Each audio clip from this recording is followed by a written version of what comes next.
There are two rivers in West Asia that could affect the destiny of a number of countries in one way or another. They're called the Tigris and Euphrates. But how is that possible? Hi, I'm Kaveh, and that is what we will be covering in today's program, in particular how Turkey is manipulating the water of these two rivers for both its own political and economic advantage. Now, coming up in today's program, we're going to take a look at the two bodies of waters that are important here, the Tigris and Euphrates. Turkey has reduced water from them, impacting the land and agriculture of the surrounding countries, namely Iraq and Syria. So then we will take a look at Iraq and Syria, countries most affected by Turkey's reduction of water supplies, and how it damages both the land and the environment in those two countries. And finally, we're going to take a look at Turkey and zoom in on what its motives are, whether this is a manufactured water crisis that Turkey may be actually using with political motives in mind. Perhaps it's using it as a tool against Syria. What is Turkey's endgame when it comes to the two countries?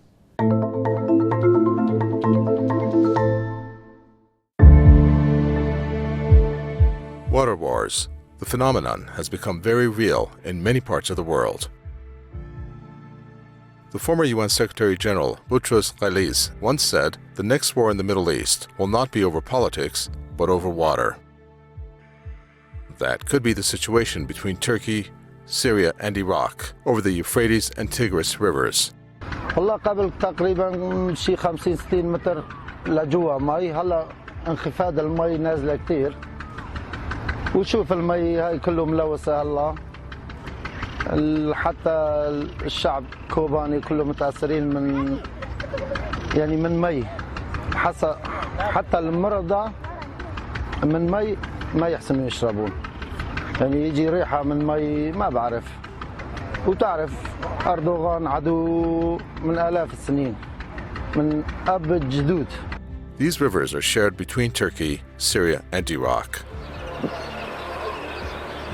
Turkey's alteration plans and usage has changed the river flows downstream, creating political tensions between the countries. لابد من تأكيد أن الشحة الحالية هي بالدرجة الأولى طبيعية. فاقمتها سيطرة دول المنبع على نهري الفرات ودجلة والروافد. فسيطرة الجارة تركيا على الفرات محكمة، سيطرة محكمة من خلال 5 سدود كبرى.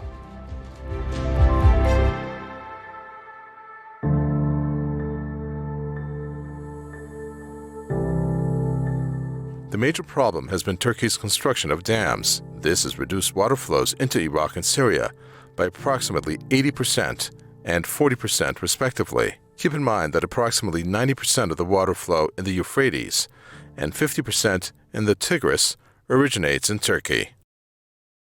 موجودين بغرغوزاق، جري اسمه غرغوزاق على نهر الفرات. احنا صار لنا شهر ونص نعاني الفرات من تركيا، قطعت علينا المي، نعاني حتى الحواوين والبشر ومي ما بي، يلا نشتري خراطيم ونجيب خراطيم المتر الخرطوم ب 3500 رقم. Low flow rates in Iraq have allowed salt water to infiltrate nearly 150 kilometers inland from the Persian Gulf. Meanwhile, Turkey has accused Iraq of poor water management practices, which it says are exacerbating Iraq's water crisis.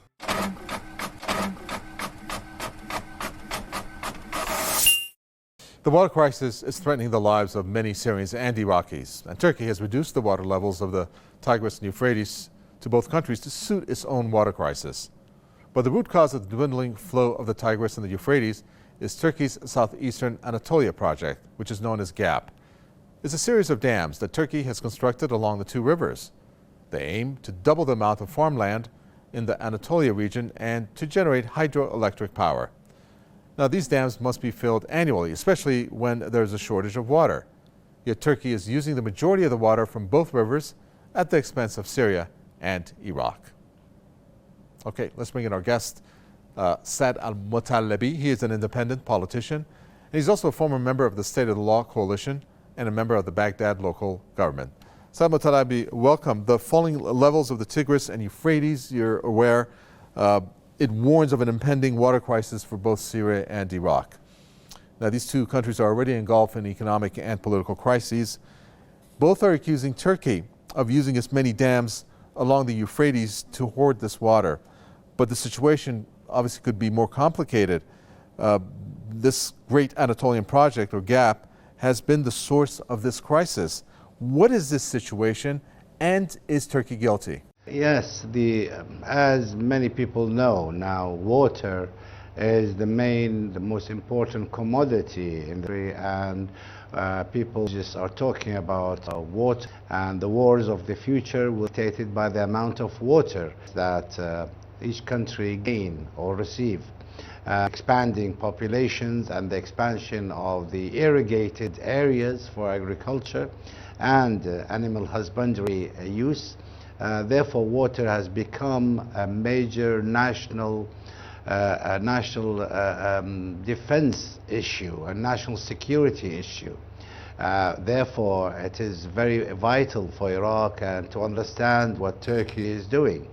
The rebuilding or the expansion of building of dams in Turkey and affecting Syria and Iraq in such a way that it seems that there is a policy or a plan to deprive Syria and Iraq of the water resources that originate partly in Turkey. And Turkey is definitely using the water resources as a means for negotiations.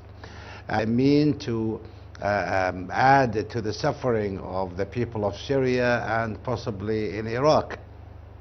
We all know that Turkey had a very important role to play in Syria, and all the atrocities that took place in Syria, and ISIS' route to Syria was as that originated from Turkey. So therefore it is national Iraqi security to deal with this issue, providing that the Iraqis know how to utilize their friendly relationship around the globe and not leave it for the bilateral relations between Iraq and Turkey alone, because Iraq will definitely, and Syria, will be in a disadvantaged position.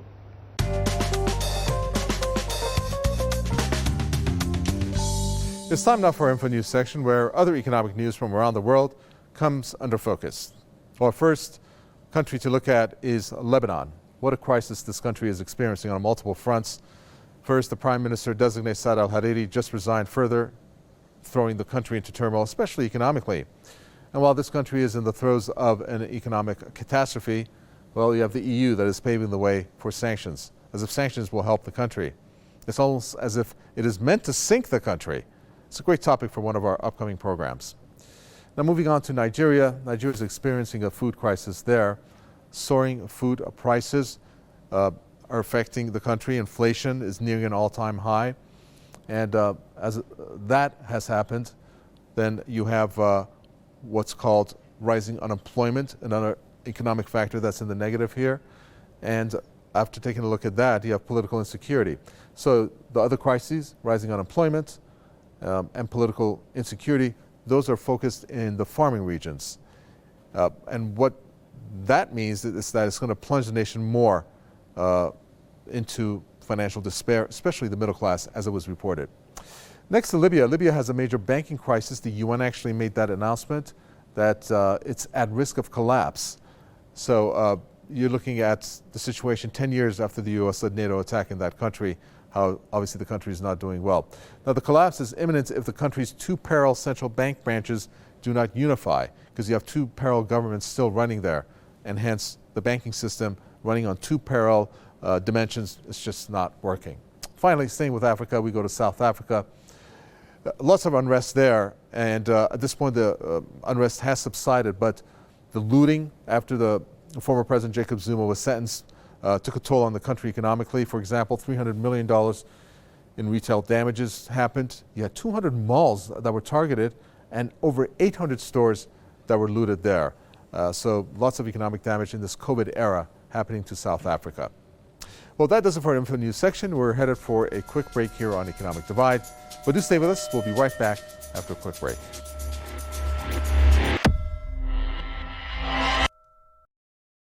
It's time for our in-depth section of the program, and here is where we zoom in on the past to figure out how the situation has gone to where it is now. Well, it was the year 1975. The World Bank was the main financier of water constructions on river embankments of these two rivers. It forced Turkey to divide the needs of the three countries evenly against the average annual water flow. Then, moving on to the year 1987, Turkey reneged on this agreement then and signed one with Syria. That agreement granted Turkey 50% of the average annual river inflow in order to fill the reservoir of the Ataturk Dam until the end of the year 1993. Well, this therefore spelled the beginning of a crisis that is something that Turkey is responsible for. Since by reneging on this agreement that was financed by the World Bank, Turkey's position was that it did not recognize the Euphrates and the Tigris as international rivers. It declared them to be what's called transboundary waters. Now, what does that in effect do? Well, it subjects Turkey to have absolute control over the two bodies of water. This gives Turkey the right to decide freely how much water it allocates to other countries, taking what it wants to meet its own needs. And that is what the problem is. So what you have are agreements that are temporary, that are governed by political factors in the three countries and by developments on the ground, with Turkey holding the upper hand as it controls the waters of the Euphrates and the Tigris, which are Syria and Iraq's most important water resources. Well, in the meantime, Turkey has thrown out all of this out the door. In essence, it's saying that the allocations per capita in Iraq and Syria are sufficient to fulfill the requirements of these countries. Now, this chart over here actually shows the availability of the water when it comes to the three countries. And as you can see, from the year 1990 all the way through the year 2020, each of those countries have dwindling water resources. Of course, Iraq and Syria are affected more based on the way that Turkey has taken control of the water there. So there, that is obvious. Now, let's not look at just this chart as to what's happening, and let's not even take our word for this. Let's listen to actually the Syrian side of the story to see what is really going on. والله احنا بالسياسه ما نتدخل، احنا بس نريد ناكل خبز ونشرب ميه ونطلع على شغلنا بس. اما جتنا كورونا زاد قاعدين ببيوتنا الحمد لله، ونريد هالمي بس يوفروا لنا اياها الله يجزاهم. تم فصل التغذية الكهربائية بعد 10 أيام من فصل المياه عن مدينة الحسكة. تم فصل التغذية في 13 شهر آب، وإلى تاريخ 22 شهر آب تم توصيل الكهرباء، ولكن كما نلاحظ الكهرباء موصولة لمحطة علوك، ولكن الضخ لم يشغل لساعته. Okay, so there you have it. And the story actually would not be complete if we did not hear the Iraqi side of the story to confirm how Turkey is cutting off the water flow at the behest of the Iraqis.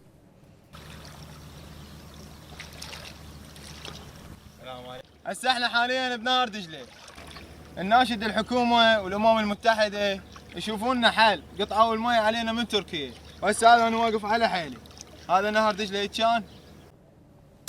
Well, to break this down for us, we are privileged to have a specialist on this matter. His name is Ashok Aswain, and he's the UNESCO Chair on International Water Cooperation. He's also the Professor of Peace and Conflict Research at Uppsala University. Okay, Ashok, welcome to the program. Turkish leaders have previously stated that their country has the right to its water resources, just as Arab countries have the right to their oil resources. Now, do you think that this means that Turkey's ambition when it comes to the matter of the Euphrates for Syria and Iraqi oil and gas, while using water as a weapon to blackmail and pressure Syria and Iraq in order to achieve political and security gains, is actually what's happening?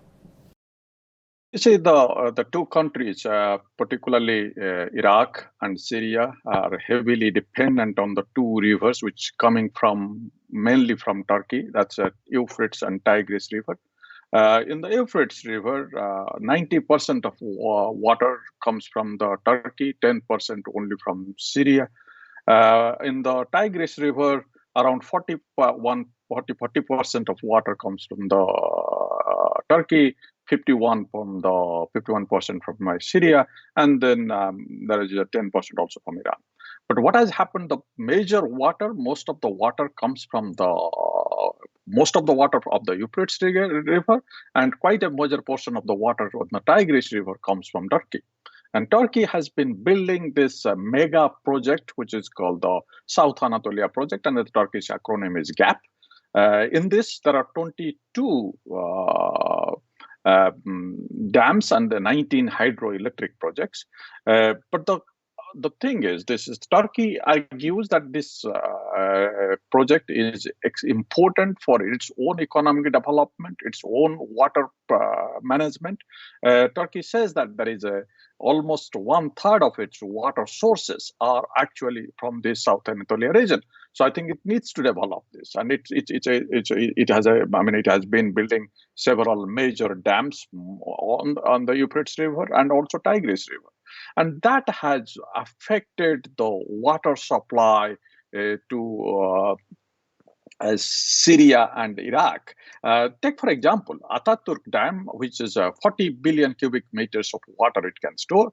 But then in the Euphrates side, Turkey, and because when Syria enters the water to Syria, that's only 32 billion cubic meters of water. And Syria gives to Iraq 25 billion cubic meters of water. So you can see that the major amount of water is already being stored in Turkey. Similarly, the dam in the Ilishu Dam on the Tigris upstream, which has created such a huge problem also for the Mosul Dam downstream in Iraq.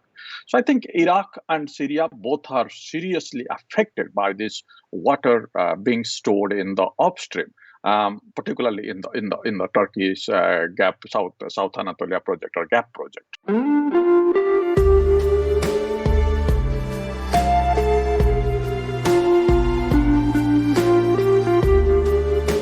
Its name is the Southeastern Anatolia Project.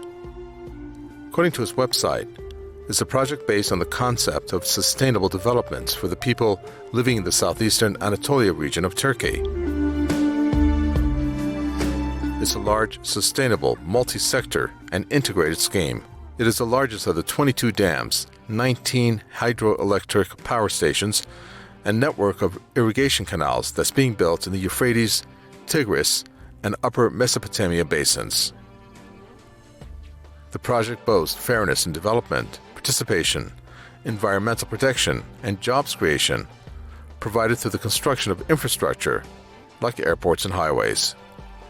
Turkey's claim, in short, is that the GAP will double Turkey's irrigation, land, and hydroelectricity production to also increase the per capita income in the region by 50%.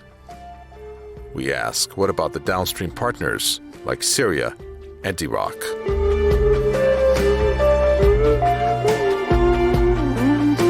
Turkey's dam construction has created a water crisis for those countries, adding to their destabilization. Let's not forget, the 2008-09 drought in Syria led to the displacement of more than 1 million people from the eastern regions of Daraa and Damascus.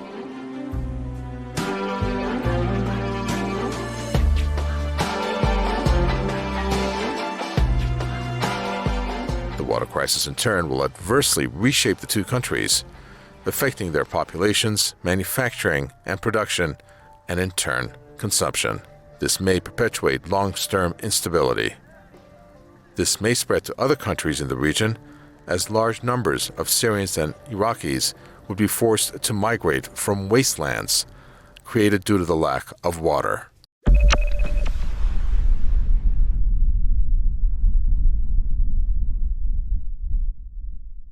It's time to see what our guests think about the next question and whether they agree on it or not.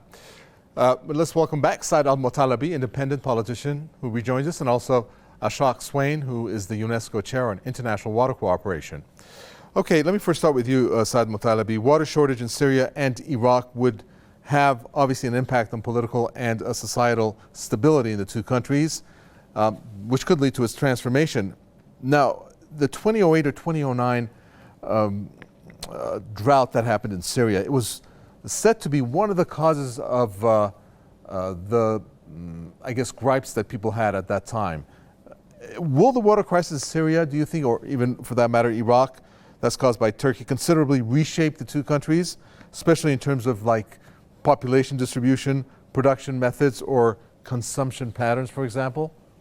Yes, definitely. There we saw that in Syria there was a very direct involvement in Turkish involvement in the Syrian affairs, and definitely using water will definitely add to the influence, the Turkish influence in Syria and possibly Iraq.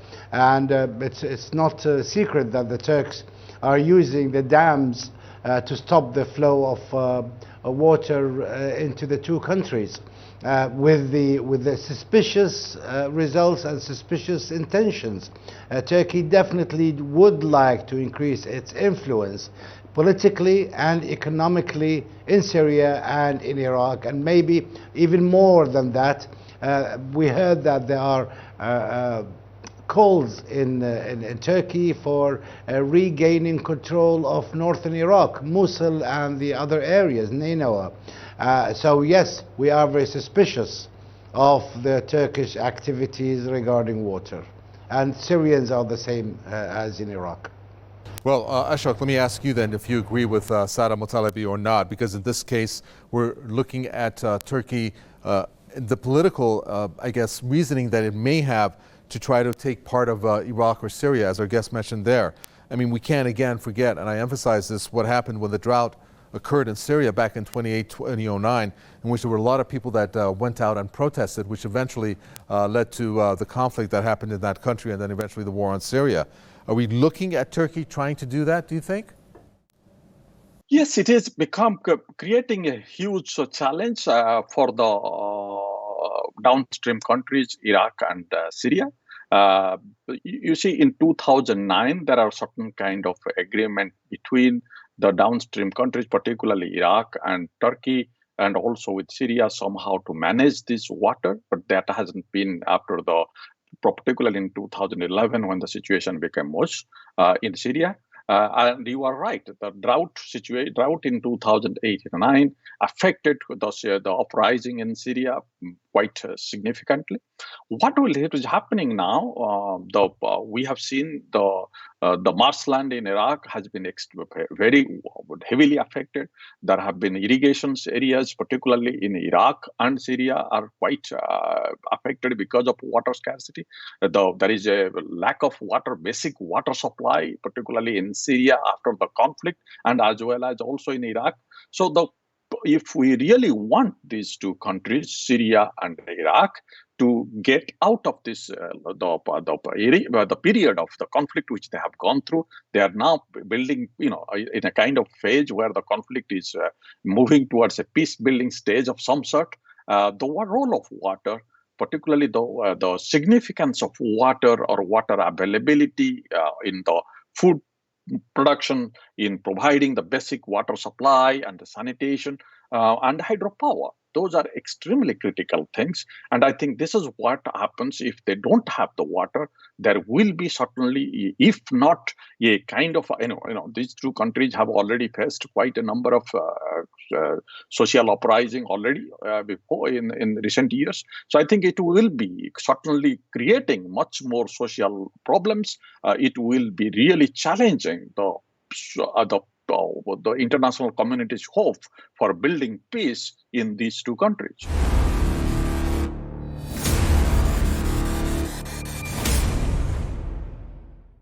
There's no telling where Turkey's water hoarding of these two rivers, the Tigris and Euphrates, will lead to. What's for certain is that its eventuality will happen sooner than later. After all, lack of water is not sustainable for the populations of, aside from Turkey, most importantly, Iraq and Syria. And since this risks the possibility of conflict, it may drag other regional countries into it, something that this region just can't afford. The solution is purely economical, how everyone can benefit from fair distribution of water through investment, for example. But the bigger question is whether Turkey is going to use this as a political tool or not. That does it for this edition of Economic Divide. Your questions and comments are always welcome. From me, Kaveh Tahvei, it's goodbye. Until next time.